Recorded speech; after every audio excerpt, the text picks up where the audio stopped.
17 matataas na kalibre ng armas ang isinuko ng mga nag-aaway na grupo sa Mamasapano, Maguindanao del Sur. Ang News Now sa report. Matagumpay at formal na ipresenta ang 17 matataas na armas kay Brigadier General Edgar Cato, Commander ng 601st Infantry Unifier Brigade na ginanap sa bayan ng Mamasapano, Maguindanao del Sur. Ang mga nasabing armas ay voluntaryong isinuko ng mga nagrirido o magkaaway na armadong grupo na nagdudulot ng kaguluhan at banta sa seguridad ng komunidad.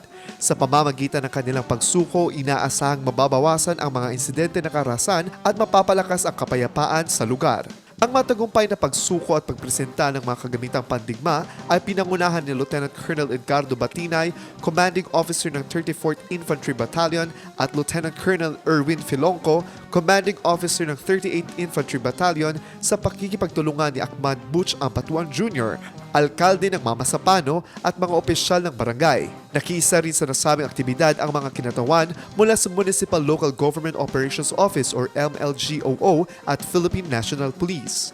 Sa kanyang mensahe, pinasalamatan ni Mayor Butch Ampatuan ang lahat na nakiisa sa programa, lalo na ang mga individual na nagkusang loob na magsuko ng kanilang armas.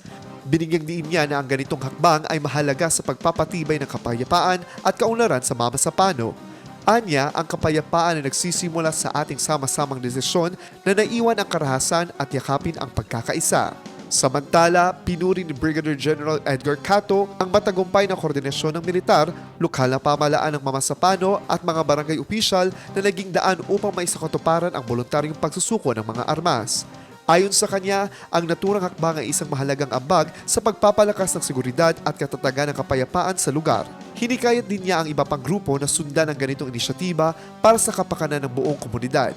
Nagpahayag naman ang kanyang buong suporta si Major General Jose Vladimir Cagara, Commander ng JTF Central at 6ID. Binigyang diin niya na ang voluntaryong pagsuko ng armas ng mga nagrirido ay malinaw na indikasyon ng kanilang hangaring wakasan ang hidwaan at isulong ang kapayapaan.